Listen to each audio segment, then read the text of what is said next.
বন্ধুগণ, বেলা শেষ, দিনও শেষ, ওই সূর্য ডুবে গেছে।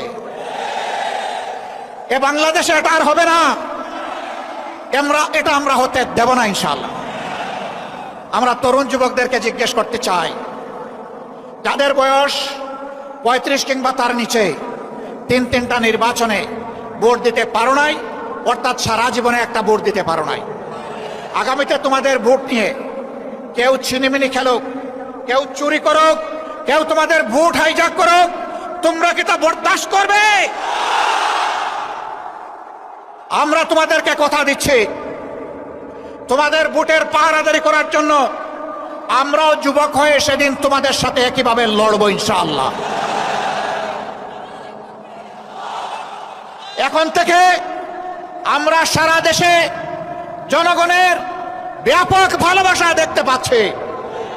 এই ভালোবাসা ঈর্ষান্বিত হয়ে মনের জ্বালায় অনেকে আমাদের ব্যানার, ফেস্টুন, প্লেকার্ড, আমাদের পোস্টারগুলো ছিঁড়ে খান করে ফেলছে। বন্ধুগণ, টের পান নাই? জনগণ আজকে আর গাছের পোস্টার, লাইট পোস্টের পোস্টার, রাস্তার উপর দড়ি দিয়ে সাঁটানো পোস্টার দেখে সিদ্ধান্ত নেয় না। আজকে তারা সিদ্ধান্ত নিয়ে ফেলেছে, যাদেরকে তারা ভালোবেসেছে তাদের বুকের ভিতরে তারা পোস্টার স্থায়ীভাবে স্থাপন করে দিয়েছে। রাস্তার পোস্টার ছিঁড়তে পারবা, বুকের পোস্টার ছিঁড়তে পারবা না। অতএব ওই পোস্টার ছিঁড়াছিঁড়ি করে কোনো লাভ নেই।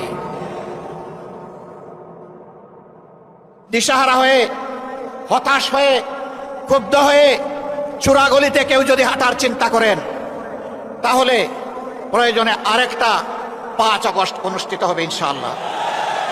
যেই 5 আগস্ট সন্ত্রাসকে, ফ্যাসিবাদকে তাড়িয়ে দিয়েছিল, সেই 5 আগস্ট প্রয়োজনে আবার রুখে দেবে ইনশাআল্লাহ।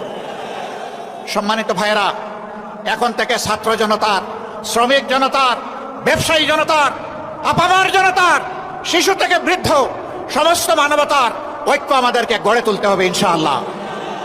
এই ঐক্যই আগামী দিনে বাংলাদেশের জাতীয় সংসদে যাবে বিজয়ীর বেশে ইনশাআল্লাহ। এ বিজয় কেউ ঠেকাতে পারবে না ইনশাআল্লাহ। কারণ আমরা আছি মজলুমের পক্ষে, আমরা আছি অপশাসনের বিরুদ্ধে, আমরা আছি বৈষম্যের বিরুদ্ধে, আমরা আছি ন্যায়ের পক্ষে, আমরা আছি আল্লাহর দেওয়া কোরআনের বিধানের পক্ষে। এ বিজয় আমাদের হবে ইনশাআল্লাহ। সম্মানিত ভাইয়েরা, কেউ কেউ জাতির মধ্যে হিংসা সৃষ্টি করে জাতিকে বিভিন্নভাবে বিভক্ত করতে চান। চিংড়ি মাছের মতো কেউ কেউ পিছনে দৌড়াতে চান।